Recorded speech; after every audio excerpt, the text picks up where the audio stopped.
welcome Dave McEntee, Vice President of Operational Services and External Affairs at Simpson Investment Company. Welcome. Thank you. Dave, Simpson has a long history within the South Sound, and it's really played a part in the development of the area. Can you give me a brief overview of the history of Simpson Investment Company and the companies that are related to it? Sure, I'd be happy to. Simpson Investment Company is really the holding company for what our flagship company is, and that's Simpson Lumber Company and Simpson Tacoma Craft Company. Simpson Lumber has its roots in Shelton, Washington, actually, and is a company that's over 120 years old. It was founded by Saul Simpson, and it continues to be owned by the descendants of his family members. So we're a privately held Northwest forest products company, and we primarily make lumber products. I think we're the largest manufacturer of dimensional lumber in the state of Washington.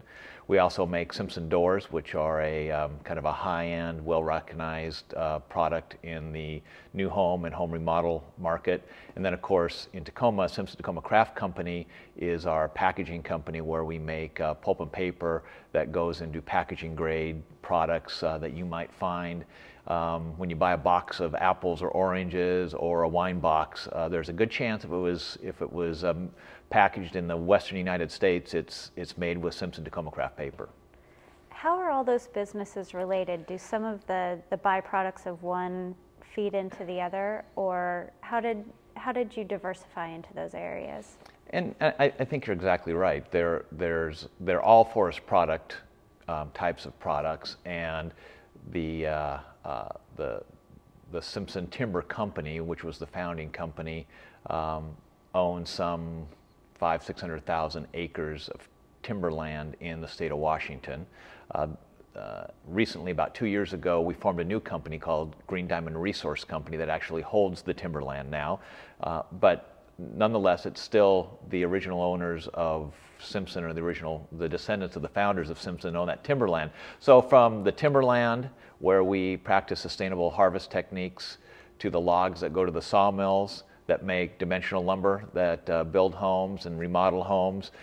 Out of the sawmills come wood chips, the parts of the log that can't be turned into a dimensional piece of lumber end up as a wood chip, and those wood chips then end up in the pulp mill, where they're converted into pulp and paper, and then the bark and limbs and other byproducts from the forest that we can't make lumber or paper out of actually turn into wood fuel, which help reduce our use of fossil fuel by some 70% in our pulp mill in Tacoma.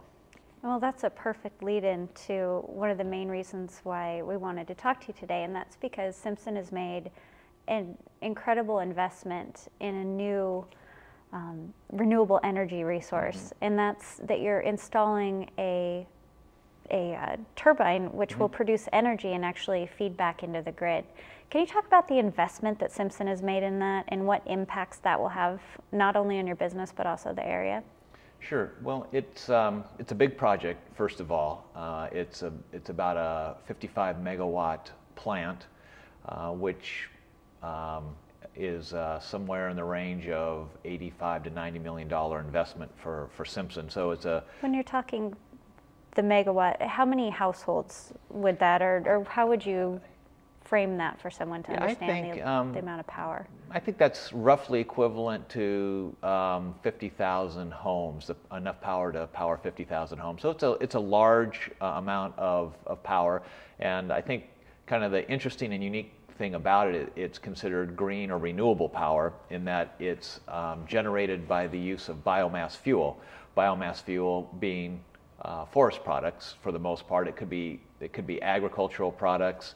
You know, there's biomass plants that run on rice hulls or walnut shells. Ours happens to run on bark and kind of the leftover products from a sawmill.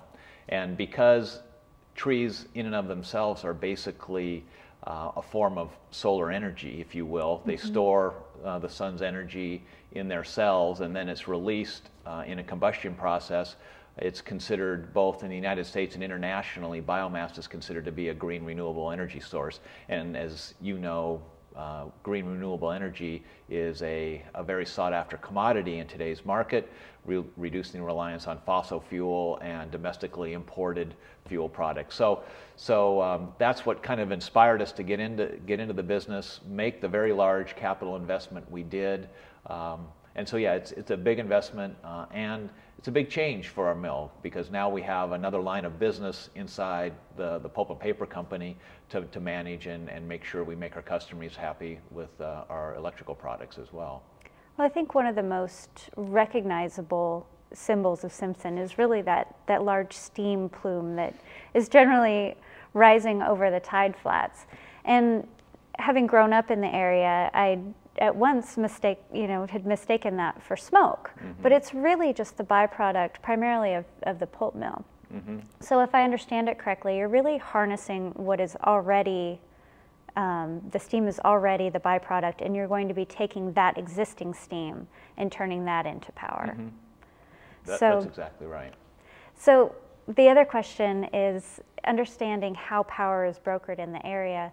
Will we be using here in the area the power that is generated here on the tide flats? Well, you referenced the power grid, and the power grid in the Northwest is very large. As you know, all the hydro projects at BPA and the PUDs on the Columbia River operate, all feed a grid.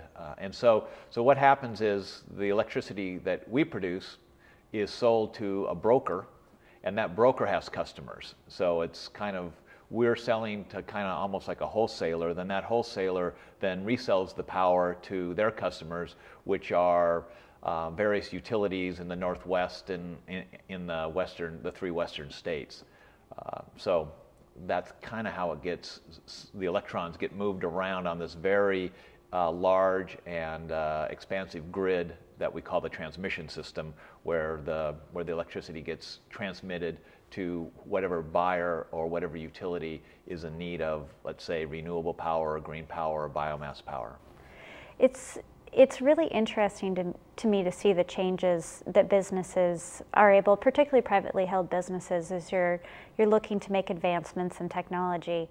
The other thing that I think is really interesting is with the emphasis from the government side on renewable resources, there are some business incentives for you to invest in creating renewable energy. What sort of things is our government doing currently to kind of incentivize businesses to go this route? Right. There's really two things that come to mind, and one really isn't so much a government incentive, it's kind of a market incentive, and that is renewable green power has what they call green tags, or renewable energy credits. They call them RECs or RECs.